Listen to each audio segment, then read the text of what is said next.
இன்னைக்கு தரமான ஒரு சம்பவம் ரோஸ்ட் அப்படின்னு சொல்லிட்டு எண்ட் ஆஃப் த எபிசோட்ல வந்து பண்ணியிருந்தாங்க.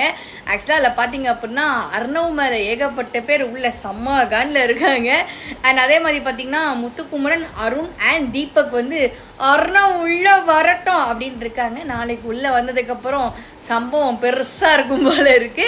அண்ட் அதே மாதிரி பார்த்தீங்க அப்படின்னா ஆல்ரெடி இந்த 8 பேர் வந்து தொடர்ந்து இந்த 92 நாட்கள் இருந்திருக்காங்க. இவங்க பாதியிலேயே வெளில போனவங்க திருப்பி உள்ள வந்து இவங்களோட 2 பேரை வந்து ரீப்ளேஸ் பண்ணுறது அப்படிங்கிறது உங்களுக்கு ஃபேராக தெரியுதா இல்லை அன்ஃபேராக தெரியுதா அப்படிங்கிறத மறக்காமல் கமெண்ட் செக்ஷன் வந்து கமெண்ட் பண்ணுங்கள். அதே மாதிரி இவங்க பிஆர் டீம் பற்றி பேசிக்கிட்டு இருந்தாங்க. சௌந்தர்யா அவர்களுக்கு வந்து பிஆர் டீம் இருக்குது அப்படிங்கிறத நிறைய வைல்ட் கார்டு என்ட்ரிஸ் வந்து அதை வந்து சொல்லியிருந்தாங்க. அண்ட் அதே மாதிரி அவங்க கிளாப்ஸ் வரதை வச்சுமே உள்ள இருக்கிறவங்க எல்லாருமே அதை கணிச்சு வச்சுருந்தாங்க.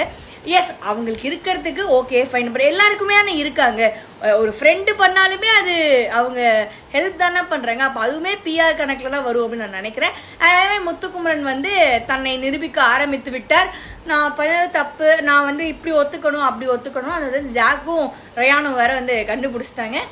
த acting mode started from Muthukumaran. And அதே மாதிரி பார்த்தீங்க அப்படின்னா விஷாலும் ஜாக்கும் வந்து பேசிக்கிட்டு இருந்தாங்க. அந்த கார்டனை வேற மறுபடியும் சுற்றி இது என்ன சம்பவம் அப்படின்னு தெரில. நாளைக்கு என்ன நடக்க போகுதுன்னு வெயிட் பண்ணி வாட்ச் பண்ணோம். 8 பேர் என்ட்ரி வேறு. வெயிட் பண்ணுவோமா?